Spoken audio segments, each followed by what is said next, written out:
Hello guys, welcome to my YouTube channel Viji Honey. ఈరోజు నీతి కథ. చెట్టు చెప్పిన నిజం.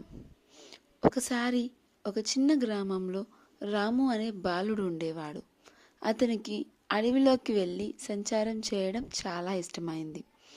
ఒకరోజు రాము తన బట్టల సంచిని తీసుకొని అడవిలోకి వెళ్ళాడు.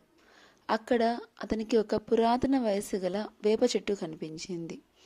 ఆ చెట్టు తను మాట్లాడగలదని, చాలా కాలంగా దాచిన ఒక రహస్యాన్ని ఎవరికైనా చెప్పాలనుకుంటుందని చెప్పింది. రాము ఆశ్చర్యపోయాడు. చెట్టు చెప్పింది, ఈ అడవిలో ఒక ఖజానా దాగి ఉంది, కానీ దాన్ని తక్కిన మనుషులను స్వార్థంతో వాడుకున్నారు. నీవు నిజాయితీగా ఉంటే నేను నీకు దాన్ని చూపిస్తాను. రాము గట్టిగా హామీ ఇచ్చాడు. చెట్టు దాని వేళ్ల మధ్యన ఉన్న ఒక రహస్య గుహను చూపించింది.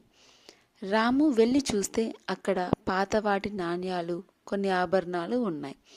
కానీ అతను తీసుకోలేదు. ఇంటికి వెళ్ళాక అతని తల్లిదండ్రులకు విషయం చెప్పాడు.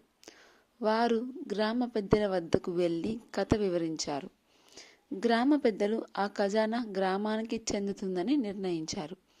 దాన్ని గ్రామ అభివృద్ధికి ఉపయోగించాలనుకున్నారు. పాఠశాలలు, నీటి వనరులు, ఆరోగ్య కేంద్రాలు మొదలైనవి ఏర్పాటయ్యాయి. అంతా రాము నిజాయితీ వల్ల జరిగింది. గ్రామస్తులు అతన్ని గౌరవంతో బాలమిత్రుడు అనే బిరుదుతో పిలవడం ప్రారంభించారు.